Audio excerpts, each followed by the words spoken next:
और other water vapour का मतलब होता है जलवाष्प इसमें पाई जाती है भाप। तभी तो हवा में नमी होती है, मॉइस्चर। जब कभी पानी बरसने लगता है तो ठंडी हवा आने लगती है। क्यों आने लगती है? क्योंकि इसमें हवा में पानी मिक्सअप होता है। एज एग्जाम्पल आप कूलर, आपका एसी नहीं, एसी सबसे अलग है। कूलर, कूलर आप कहने की यूज करते हैं, उसमें दो सिस्टम होते हैं, एक ऑनली फैन चलता है और दूसरा एक विद वाटर के साथ चलता है। जब विद वाटर की मोटर चलने लगती है तो ऊपर से उसमें जो सिस्टम होता है वाटर टपकता रहता है, तो उससे ठंडी ठंडी हवा आती है। ठीक है, तो पहला क्वेश्चन जब पुट किया गया था व्हाट इज एयर, यानी कि हवा क्या है, वायु क्या है। एयर, वायु, हवा, पवन, इन नामों से जाना जाता है हवा को। सिनोनिम्स है, यानी उससे समानार्थी या पर्यायवाची तो है। पर्यायवाची हिंदी में आ जाता है वायु की पर्यायवाची लिखिए, पवन, वायु, समीर, हवा। ठीक है, समझ आया। और इसके बाद एक चीज देख लीजिए आपका, इसके बाद अगला क्वेश्चन पूछेगा आपका कि properties of air. Properties, PROPERTIES, properties of air यानी कि वायु के गुण लिखिए। वायु के गुण लिखिए। क्या लिखिए? गुण, यानी कि इसकी विशेषता क्या होती है।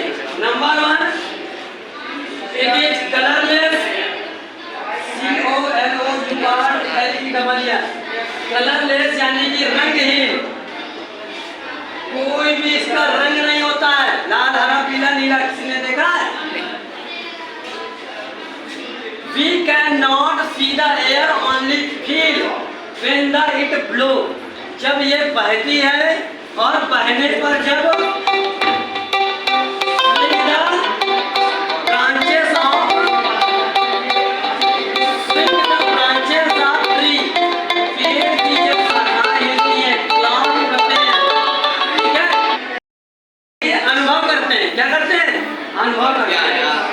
सेकेंड नंबर है, ये क्या हो गया?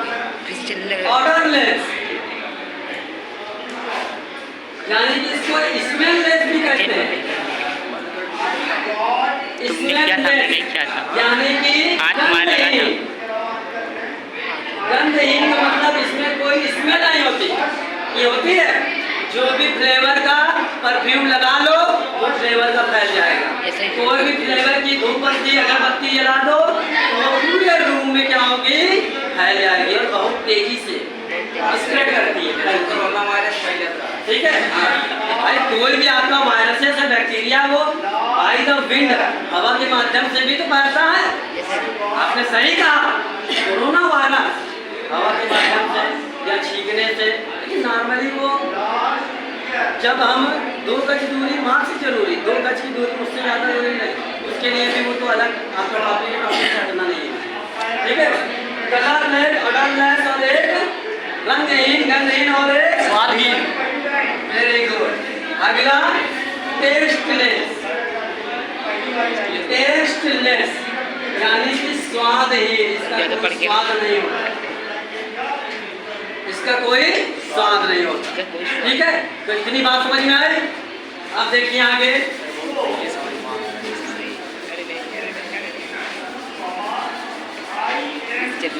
अब अगला मेन पॉइंट है जो वेरी इंपॉर्टेंट है, जो पूछ लिया जाता है आपका कि जो हमारा एटमॉस्फियर है, एटमॉस्फियर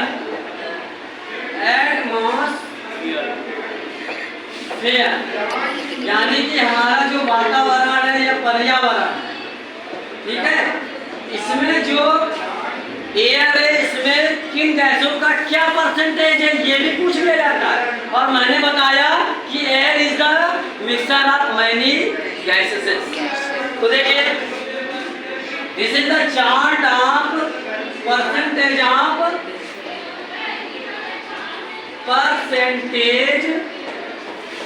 ऑफ गैसेस। तो नॉर्मली आपका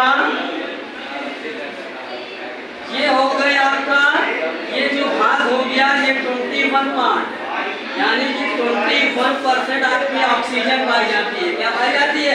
ऑक्सीजन। वेरी इंपॉर्टेंट क्वेश्चन है, एक नंबर में पूछ लिया जाता है कि ये हमारे एयर में ऑक्सीजन की मात्रा कितनी होती है, तो 21%। कितने परसेंट? 21%। कितने परसेंट? 21%। इसके अलावा जो आपका ये वाला पैटर्न है, ये वाला भाग है आपका, ये आपका 78% भाग है। कितना है? 78% भाग है। 78% ये होती है नाइट्रोजन। क्या होती है?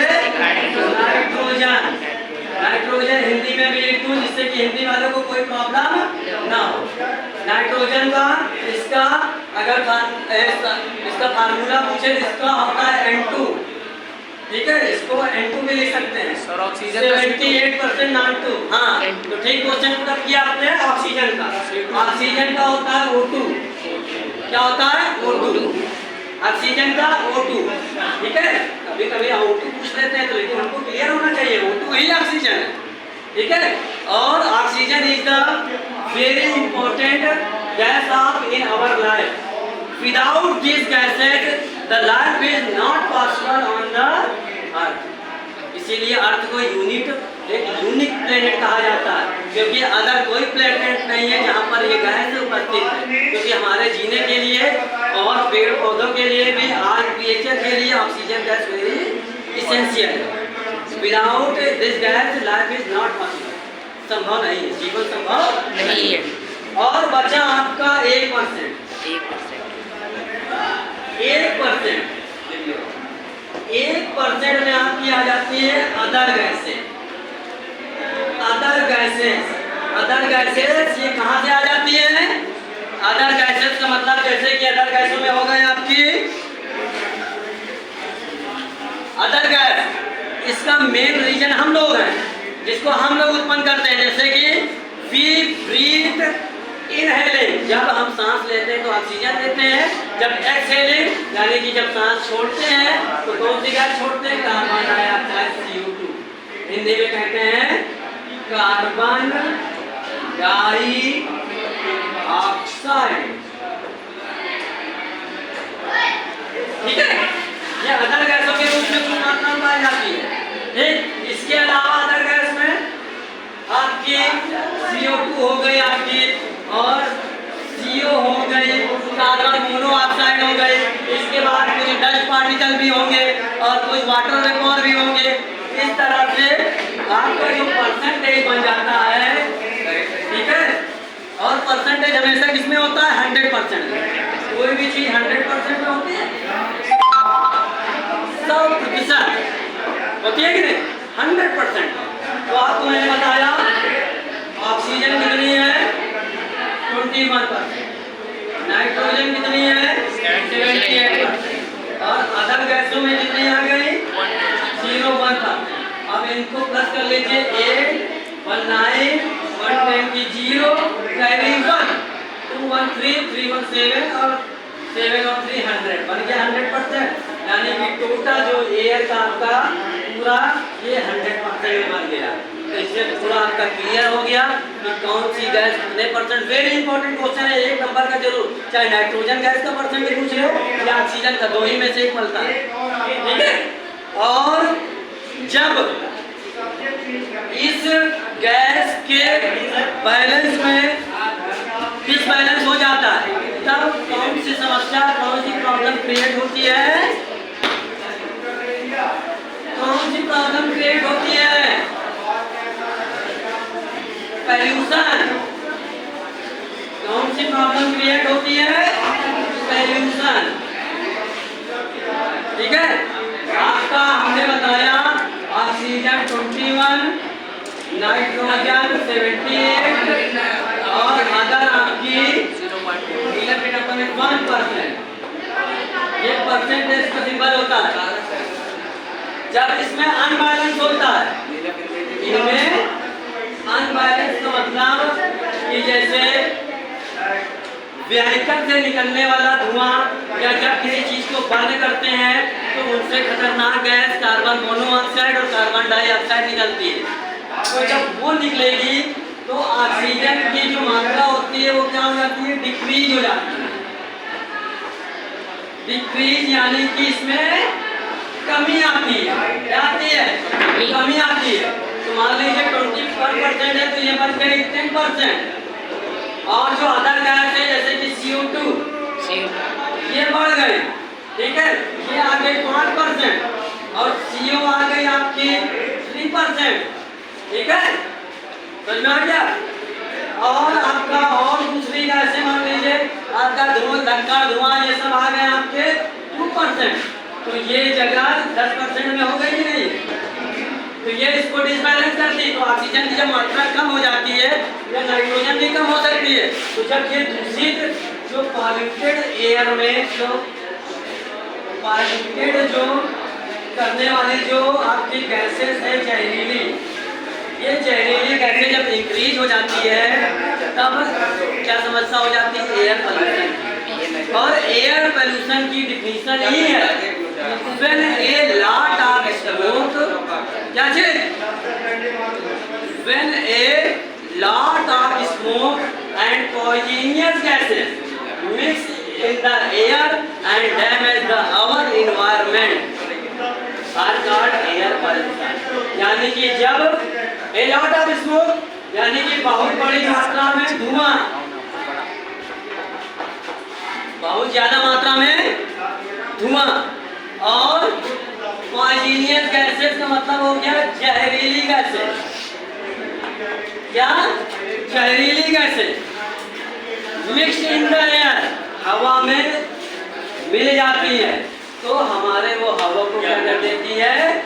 पॉल्यूटेड, यानी कि हिंदी में कहते हैं प्रदूषित। क्या कहते हैं? प्रदूषित। तो इसी से जो आपकी जो प्रॉब्लम क्रिएट हो जाती है किसकी कहलाती है? वही कहलाता है एयर पोल्यूशन। क्या कहलाता है? Air pollution. ठीक, इतना क्लियर हुआ? तो यहाँ पर आपने क्लियर किया कि व्हाट इज एयर, और एयर के जो आपकी क्या होती है क्वालिटीज या उसकी कैरेक्टरिस्टिक क्या होती है, रंगहीन, गंधहीन, स्वादहीन, वो क्लियर हुआ, परसेंटेज क्लियर हुआ, और जो डिसबैलेंस होने से जो प्रॉब्लम क्रिएट हो गई वो क्रिएट हो गई।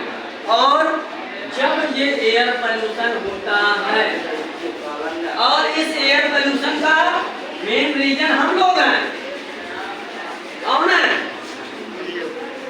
Mainly important of the human being क्या कर रहा है? Cut the more and more tree, ज्यादा से ज्यादा पेड़ लगा रहा है। सैकड़ों लाखों करोड़ों पेड़ कटते हैं लेकिन लगते एक भी नहीं है। लोग सैकड़ों काट देते एक भी नहीं है, जबकि आप लोग जानते हैं कि जो ऑक्सीजन जो उत्पन्न करते हैं पेड़ पौधे, ऑक्सीजन हमको दे देते हैं और हमसे जहरीली गैस ले लेते हैं। ठीक है, या आदान प्रदान वही तो करते हैं। जो यहाँ पर जो ऑक्सीजन का बैलेंस बनाने के लिए कौन उत्तरदायी है? या हम लोग थोड़ी बना रहे हैं कि लैब में बन रही है, कितनी ऑक्सीजन बनाओगे? फिर कोरोना काल में ऑक्सीजन की दिक्कत, 0 सिलेंडर लिए कई लोग ऑक्सीजन का मास्क लगा लिया, बिल्कुल ऑक्सीजन लगा, सांस लेने में दिक्कत। ठीक है, इस एयर पोल्यूशन से जैसे फिर कई सारी प्रॉब्लम क्रिएट होता है, मैनी डिसीज, कई सारे रोग जैसे कि अस्थमा हो गया, अस्थमा होता है, सांस लेने में कमी, सांस लेना, लंग्स को हमारे प्रॉब्लम करते हैं, लंग्स किसको प्रॉब्लम करते हैं? फेफड़ों को। किसको? फेफड़ों को ये प्रभावित कर देते हैं। स्मोकिंग करना, तो धुआं जा रहा है कि वो धुआं तो जहरीला है, धुआं उड़ता भी है, तो जरूरी नहीं पीने वाले को, अगल बगल जो बैठे हुए हैं वो इन्वायरमेंट को भी क्या कर रहा है? पॉल्यूट कर रहा है, हमारे एटमॉस्फेयर को भी नुकसान पहुंचा रहा है, और अगल बगल लोग भी दिक्कत है। घर में लोग पीते हैं, बच्चे बेचारे अगल बगल बैठे हैं, वो सोचते हैं हमको तो स्वाद मिल रहा है, लेकिन उनके जरिए बच्चे के वही तो सांस ले रहे हैं, तो सांस के जरिए उनके अंदर भी जाता है, तो उनके बेचारे लेकिन लोग अपने स्वार्थ के आगे सब भूल जा रहे हैं, पर्यावरण से खिलवाड़ कर रहे हैं। ठीक है, समझ में आ रहा है? अस्थमा है और भी कई सारी बीमारियां एयर पोल्यूशन से आपकी क्रिएट हो रही है, और जिसके जिम्मेदार कौन है? हम ही लोग। भाई ज़्यादा से ज़्यादा पेड़ लगाइए, हरा भरा। भाई जगह तो बढ़ नहीं रही है, पब्लिक बढ़ रही है। बड़े बड़े इंडस्ट्री में लगाने के लिए, सिटी बसाने के लिए तेजी से वनों का कटाव हो रहा है, जंगलों का कटाव हो रहा है। ठीक?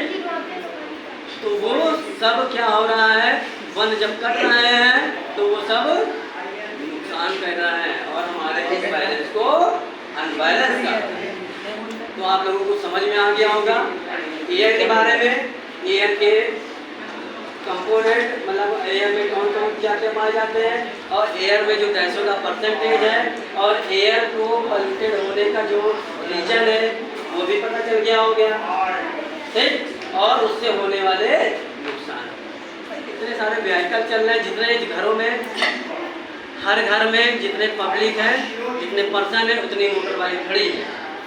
पिताजी के पास प्लेटिना, उसके बच्चे के पास पिताजी पल्सर चाहिए हमको, और ज्यादा आया कहीं R15 चाहिए। भैया सड़क में चले जाओ तो ट्रैफिक के आगे सड़क पार नहीं कर पाते, घंटों वेट करो, खाली हो तब पार करो, जरा से गड़बड़ तो ले छोटी लोग जाओ एक्सीडेंट, हाथ पैर तोड़वा के बैठ जाओ घर में। आपने देखा होगा, ऑब्जर्व किया होगा, शहरों में कितने ट्रैफिक होते हैं, निकलना मुश्किल हो गया, और उन्हीं से निकलने वाला धुआं। इसीलिए तो इस पोल्यूशन को कम करने के लिए अब किसका यूज किया जा रहा है, CNG गैस। डीजल पेट्रोल से बंद, और पुरानी गाड़ियां भी रिटायर करके उनको हटा के इलेक्ट्रिक बसें चलने लगी है पोल्यूशन को रोकने के लिए। CNG कॉम्प्रेस्ड नेचुरल गैस, इसका कॉम्प्रेस्ड नेचुरल,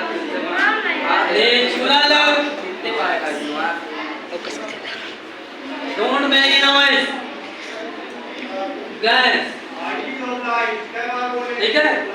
पहले घरों में लोग चूल्हे में महिलाएं गृहिणी खाना बनाती थी, तो इस पोल्यूशन से बचने के लिए बेचारी खांसती रहती थी, फुकनी से भूख रही है, खुब खुब कर जा रही है, टीबी की मरीज बनी जा रही है, आंखों में जलन हो रही है, इसकी दूर करने के लिए सिलेंडर, वो गैस है, वो क्या होती है, प्रदूषण रहित होता है, उससे कोई प्रदूषण नहीं होता।